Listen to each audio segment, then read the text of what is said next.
अस्सलाम वालेकुम, मैं हूं डॉक्टर उस्मान और आज हम जिस टॉपिक में बारे में बात करेंगे वो है एमाडस एनकोडिंग और डीकोडिंग कंट्री या स्टेट्स। इससे पहले हमने एनकोडिंग या डीकोडिंग की छोटी एग्जांपल्स पढ़ी थी जो मैंने प्रीवियस वीडियो के अंदर अपलोड कर दी हैं। इस वीडियो के अंदर जो है फर्दर हम कंट्रीज और स्टेट को एनकोड और डीकोड करने के बारे में पढ़ेंगे और फिर हम फर्दर जो पिछले मैंने लेक्चर में चीज़ें बताई थी उसको आगे कंटिन्यू करेंगे। अगर अभी तक आपने मेरा यूट्यूब चैनल लाइक नहीं किया है तो उसे आज ही लाइक और सब्सक्राइब कीजिए और आप हमारी वेबसाइट भी विज़िट कर सकते हैं स्टे अपडेटेड रहने के लिए। एनकोडिंग और डीकोडिंग का कॉन्सेप्ट थोड़ा सा मैं दोबारा बता देता हूँ। एनकोडिंग का मतलब होता है कि आप फुल नेम को उसके कोड में कन्वर्ट कर दें और डीकोडिंग का मतलब होता है कि अगर आपके पास कोड है उसका आप फुल नेम बता दें। तो एनकोडिंग और डीकोडिंग का कॉन्सेप्ट जो है वो आपके पास एमाडोस या एयरलाइन रिजर्वेशन में बहुत ज़्यादा यूज़ होता है, क्योंकि आपको ये देखना होता है कौन सी स्टेट या कौन सी एयरपोर्ट जिसके लिए आप टिकट यूज़ कर रहे हैं या बुक कर रहे हैं वो आपके पास करेक्ट है या रॉन्ग है। एनकोडिंग या डीकोडिंग कंट्री अगर करने का तरीका जो है वो हम शुरू में आसानी से पढ़ लेते हैं। आपके पास जो है एक 2 करैक्टर का आपके पास कोड होता है कंट्री का नाम, और उसके अलावा जो है 2 करैक्टर का कोड होता है जिसको आप यूज़ करते हुए ये देख सकते हैं कि आपके पास उसका कोड क्या है। तो जैसे आपके पास पहले हमने DEN पढ़ा था, वो हमारे पास था प्रीवियसली, जिसके अंदर हम एयरपोर्ट के नाम या जगहों के नाम जो है एनकोड या डीकोड कर रहे थे।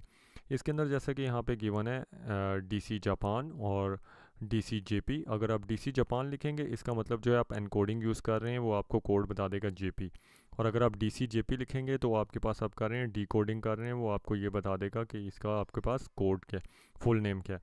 तो जो सिस्टम रिस्पॉन्स आपके पास आएगा वो JP आपके पास जो है वो आपके पास बनता है उसका ISO कोड, या जिसे आप शॉर्ट कोड कह सकते हैं, जो हम यूज़ करते हैं एमाडोस के अंदर। जापान एशिया उसका कंट्री नेम या लोकेशन है।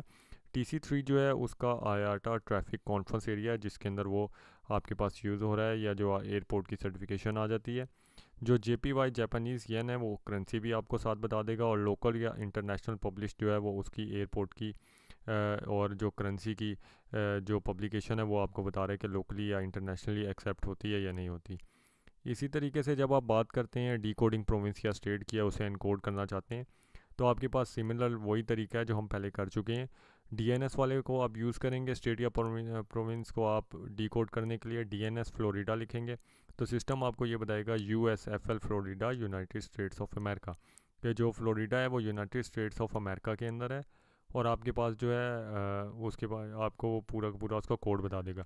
इसी को अगर आपने दोबारा डीकोड करना है तो आप क्या करेंगे, DNS FL लिखेंगे तो आपको ये बता देगा कि फ्लोरिडा उस स्टेट का या प्रोविंस का नाम है।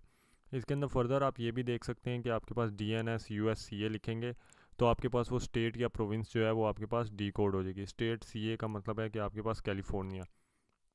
इसी तरीके से अगर किसी और स्टेट का नाम लिखेंगे तो वो आपके पास आपको बता देगा कि वो आपके पास स्टेट के अंदर फर्दर उसका क्या नाम है। DNS AU जैसे list of all state provinces for a specific country. तो अगर आप DNS AU लिखेंगे और उसको यूज़ करेंगे फ्लोरिडा के साथ या उस कंट्री के साथ, या DNS AU और ये ऑस्ट्रेलिया के बता रहा है DNS US लिखेंगे तो आपके पास आ जाएगा जितनी भी स्टेट्स या प्रोविंसेस USA के अंदर है वो आपके पास उसको लिस्ट डाउन कर देगा।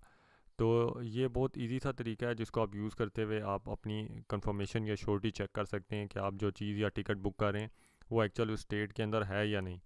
तो ये वीडियो तो यहीं तक। आई होप सो कि आपको पसंद आई होगी। ज़रूर जाइएगा हमारे चैनल के ऊपर और आप ट्रेनिंग सर्टिफिकेट अर्न कर सकते हैं। बहुत सारों को हमने ईमेल के ऊपर डिलीवर भी कर दिए हैं, आप भी ले सकते हैं। और क्या सोच रहे हैं, आज ही जाइए हमारे यूट्यूब चैनल के ऊपर और उसे लाइक और सब्सक्राइब कीजिए। शुक्रिया।